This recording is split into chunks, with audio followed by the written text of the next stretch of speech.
সমুদ্রের মতো ভালোবাসা হোক বিশাল, কিন্তু সমুদ্রে ভালোবাসা যেন পতিত না হয়।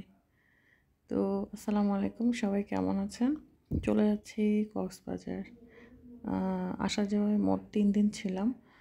তো এই তো বাসে এখানে থামিয়েছে।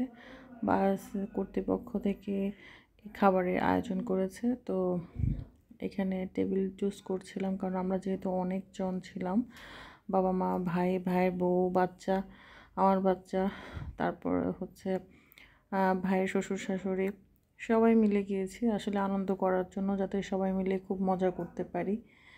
তো এখানে দেখছিল যে খাবারের কী কী আইটেম আছে। 2 রকম খাবার ছিল, একটা হচ্ছে খিচুড়ি আর একটা হচ্ছে আপনার ফ্রাইড রাইস। তো সবাই আসলে ফ্রাইড রাইসই পছন্দ করছে। খিচুড়ি খেলে যদি বুক জ্বালা পোড়া করে, সেজন্য খিচুড়ি ক্যান্সেল করা হয়। তো সবাই এটা খেয়েছি। তো নেওয়ার পরে বুঝতে পারি যে খাবারটা খুব বেশি টেস্টি না। ফ্রাইড রাইসটা মোটামুটি ছিল, কিন্তু চিকেনটা একবারেই রোগীর খাবারের মতো হয়ে গেছে।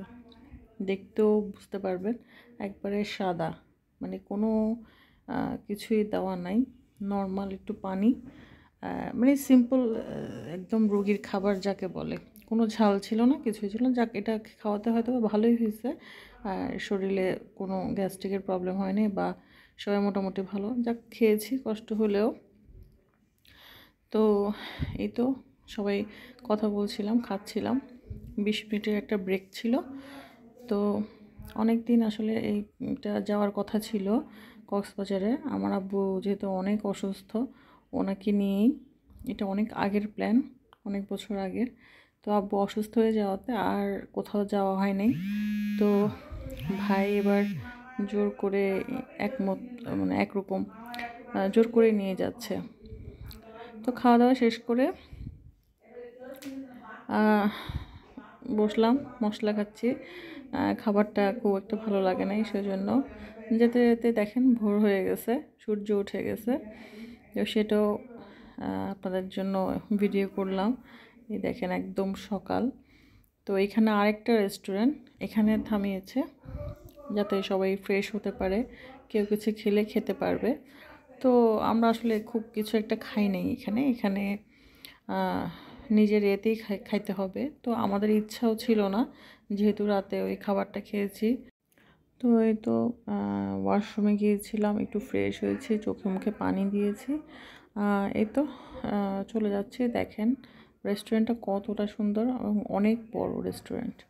অনেক সুন্দর করে ডেকোরেশন করেছে, অনেক সুন্দর করে সাজিয়েছে রেস্টুরেন্টটা। তো সব কিছুই আসলে আপনাদের সঙ্গে শেয়ার করার জন্য ভিডিও করেছি। কিছু আর্টিফিশিয়াল গাছ ছিল, বেশ সুন্দর দেখতে। তো ভিডিও না করে পারিনি।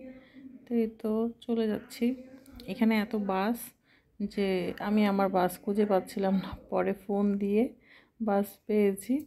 তো এই তো চলে আসলাম ডেরা রিসোর্ট। এখানে ওরা ওয়েলকাম জানাচ্ছিল এবং আমাদের সব কিছু লাগেজটাকে সব কিছু ওরা চেক চেক করে তারপরে এটাকে ওরা আমাদের রুমে পৌঁছে দিবে।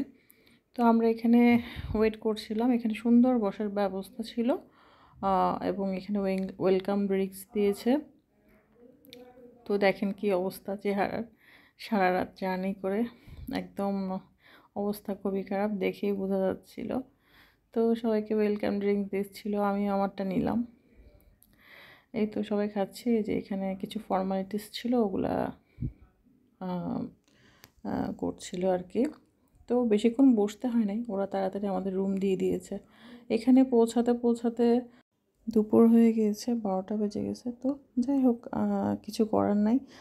বাস ড্রাইভার আসলে খুব লেট করে গাড়িটাকে খুব ধীরে সুস্থে চালিয়েছে। তো একটু টায়ার্ডনেস ছিলাম এটার জন্য। তো আমার অনেক ভিডিও বাকি আছে, অবশ্যই দেখবেন, আমার সঙ্গে থাকবেন, আমার পেজটাকে ফলো দিয়ে পাশে থাকবেন। আল্লাহ হাফেজ।